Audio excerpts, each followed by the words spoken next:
उत्तराखंड के मुख्यमंत्री पुष्कर सिंह धामी महाराष्ट्र के नवी मुंबई पहुंचे थे और यहां पर मुख्यमंत्री धामी ने मुंबई कोचिंग सीजन 15 इस कार्यक्रम में हिस्सा लिया और साथ ही इस कार्यक्रम को संबोधित किया। क्या कुछ कहा, सुनवाते हैं।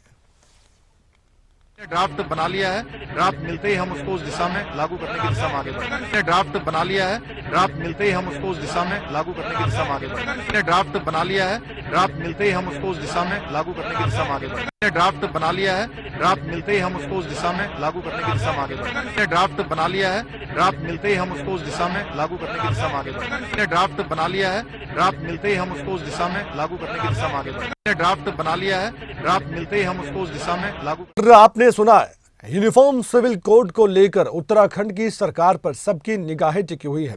मुख्यमंत्री पुष्कर सिंह धामी भी ये जानते हैं कि इस पर पूरे देश की राजनीति भी केंद्रित एक समय में हुई थी। अब क्या उत्तराखंड पहला राज्य ऐसा बन जाएगा जहां पर यूनिफॉर्म सिविल कोड लागू होगा? सवाल है। हमारे साथ जुड़ चुके हैं हमारे संवाददाता नासिर हुसैन, उनसे हम जानकारी भी ले लेते हैं और पहले भी हमने कई बार नासिर से इस मसले पर चर्चा की है। नासिर, यूनिफॉर्म सिविल कोड, इसको लेकर बहुत बार उत्तराखंड की राजनीति और देश की राजनीति में चर्चाएं हो चुकी हैं, लेकिन ये दावा किया जा रहा है कि उत्तराखंड ही ऐसा पहला राज्य होगा जहां पर यूनिफॉर्म सिविल कोड लागू होगा।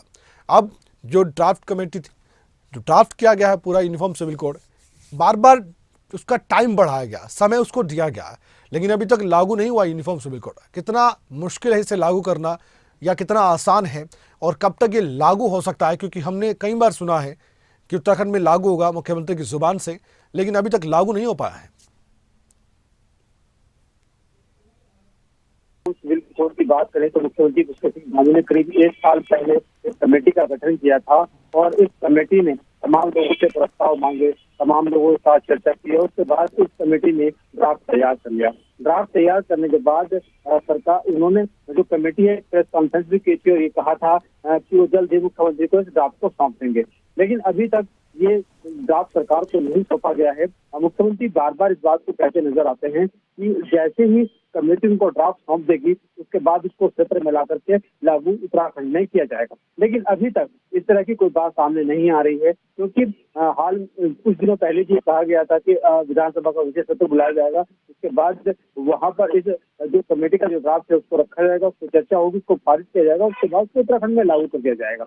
लेकिन बार बार ये कहने के बावजूद भी 1 साल हो चुका है कमेटी को और उसके बाद उसका कई बार समय भी बढ़ाया जा चुका है कमेटी का, लेकिन अभी तक ड्राफ्ट नहीं गया है। बहुत सारे तकनीकी कारण इसके पीछे हो सकते हैं, क्योंकि जो कानून के जानकार है उनकी माने वो ये कहते नजर आते हैं कि कुछ कमियां जरूर रह गई हैं यूजीसी में, क्योंकि ट्राइबल कास्ट है उत्तराखंड में, इसके अलावा बहुत सारे अलग अलग जातियां हैं जो इससे इफेक्टेड होंगी। क्योंकि इस बात को लेकर के कांग्रेस की बार बार सवाल उठाती रही है कि अगर यूनिफॉर्म सिविल कोड को लागू किया जाता है तो उसमें बहुत सारी दिक्कतें आ सकती है। सरकार को पहले जो ड्राफ्ट का मसौदा है वो तमाम जो राजनीतिक दल हैं उनको देना बात बताइए नासिर, आपने कुछ बताया भी कि कुछ तकनीकी दिक्कतें हो सकती हैं इसे लागू करने में, लेकिन उसे दूर कर लिया जाएगा, सरकार का दावा भी है और बहुत जल्द इसे लागू किया जाएगा, एक बार फिर से मुख्यमंत्री ने दोहराया। लेकिन इसके इतर आपने राजनीति की भी बात की है, कांग्रेस पार्टी की भी बात की है। मैं आपसे ये जानना चाहता हूँ, क्योंकि ये मैनिफेस्टो का हिस्सा था और बीजेपी ने वायदा किया था, बीजेपी को अच्छी जीत भी मिली उत्तराखंड में और सत्ता में भी है। आने वाला वक्त लोकसभा चुनाव का है, उसको देखते हुए ये मुद्दा, यूसीसी का मुद्दा कितना इंपॉर्टेंट आपको लगता है उत्तराखंड में बीजेपी के लिहाज से नफे नुकसान को लेकर? देखिए कमल, बिल्कुल बीजेपी के लिए बहुत महत्वपूर्ण है यूसीसी का मुद्दा, क्योंकि जब विधानसभा चुनाव हुए थे उस वक्त भी बीजेपी ने अपने मैनिफेस्टो में इसको रखा था और चुनाव से पहले ये बात कही थी कि वो जल्द ही राज्य में यूसीसी लागू कर देगी। कमेटी ने अपना काम पूरा कर दिया है, ड्राफ्ट तैयार कर लिया गया है और अब लोकसभा चुनाव भी आ गए हैं। ऐसे में लोकसभा चुनाव में कहीं ना कहीं बीजेपी को ऐसे एक मुद्दे की जरूरत है और यही वो एक मुद्दा हो सकता है जो बीजेपी यहाँ पर बुलाने में कामयाब हुई थी, क्योंकि उत्तराखंड से यूसीसी लागू करने की बात कही जा रही थी और अगर उत्तराखंड में यूसीसी लागू होता है तो जाहिर तौर पर पूरे देश भर में लिए एक नजीर बन जाएगा पूरे देश भर के लिए। तो उत्तराखंड में यूसीसी लागू हुआ तो इसका कितना फायदा हो रहा है और इसको पूरे अन्य राज्य भी एक्सेप्ट कर सकते हैं। फिलहाल यूसीसी का मुद्दे को लेकर के कांग्रेस तमाम सवाल बीजेपी पर उठा रही है, लेकिन बीजेपी अब इसी मुद्दे को लेकर के लोकसभा चुनाव के अंदर जाना चाहती है अब उससे पहले लागू करती है या बाद में लागू होता है, ये देखने वाली बात होगी। लेकिन आप ये तो मानते हैं कि लोकसभा चुनाव को देखते हुए बीजेपी पर प्रेशर तो बढ़ेगा, खासकर उत्तराखंड की सरकार पर, कि जो वायदा किया है उसे लोकसभा चुनाव से पहले अगर निभाते हैं तो फिर जनता के बीच जाना और भी आसान होगा वोट मांगने के लिए।